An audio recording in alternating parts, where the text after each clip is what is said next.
the former Undersecretary of Defense, Robert Wilkie. So good morning to you, Mr. Secretary. So, a lot on the table today with the president's meeting with Israeli Prime Minister Netanyahu. Also, the president of France saying he's at war with Israel, the United States, and Europe. That doesn't make much sense. Well, no, it's the remarks of a bully, a thug.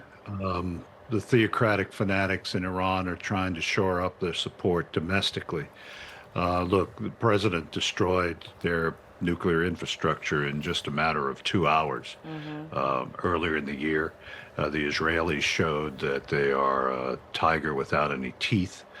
4 Israeli planes took out the entire Russian-made air defense system of the Iranian state. 4 planes did it. But that doesn't mean that they will not produce regenerative power.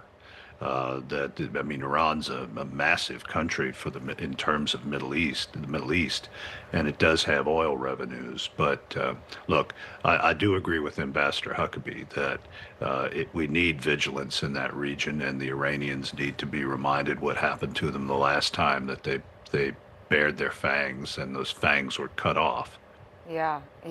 So bottom line, we know that the Iranians are trying to build back that nuclear weapons stockpile that was completely destroyed. Do you think it's possible, or do you think enough damage was done that they will never be able to build this back? Well, it's certainly possible, but building it back is going to take, in my estimation, decades. The amount of money that they invested into that program since the Iranian Revolution of 1979 was staggering. They've sold their country into penury. The people are poor, they can't eat. There are no freedoms, obviously, but that was all put into this effort to destroy what they call the Zionist entity. And that's where we are. But it will take a while for them to build it back. And if the president continues the vigilance that he has shown, once that becomes apparent that they're moving ahead, I don't think it will last very long. I want to shift now, Mr. Secretary, to the Ukraine. Obviously, right now it's a turnstile down there at Mar-a-Lago with world leaders coming and going. President Zelensky visiting Sunday. President Trump believes peace may be very close. Take a listen. We had a terrific meeting. We discussed a lot of things. As you know, I had an excellent phone call with President Putin that lasted for over 2 hours. We discussed a lot of points. And I do think we're getting a lot closer, maybe very close. Now, of course, the president went on to announce that Russian President Putin promised to supply energy to Ukraine at a very low price. That's a deal you can count on. And he says Putin wants Ukraine to succeed. I wouldn't buy a used car from Putin, let alone believe any of this.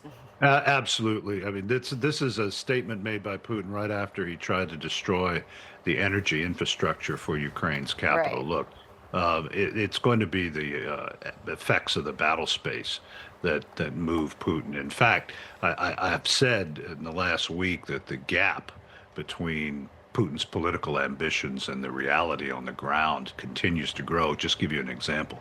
A city on the northern fringe of the Donbass named Kupiansk. Putin announced that his troops had taken it after 2 years of effort. Well, within hours of him announcing that, Zelensky's walking unmolested right down the center of that city. And the same applies with several of the other cities that Putin has claimed that his people have captured. In fact, in one of them, Pavlovsk, his people are surrendering as we speak, both the mercenaries and what passes for regular troops in the Russian army.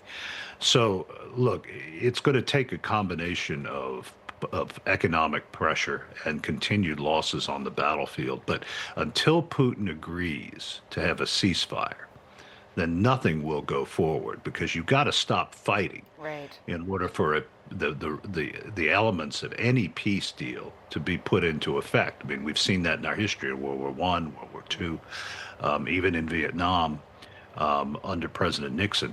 So he's not agreeing to that. Until he does, I don't take it. I agree with Mark. I don't take anything he says serious. Information.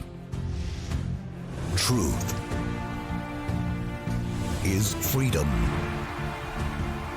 Is Newsmax. It's real news for real people.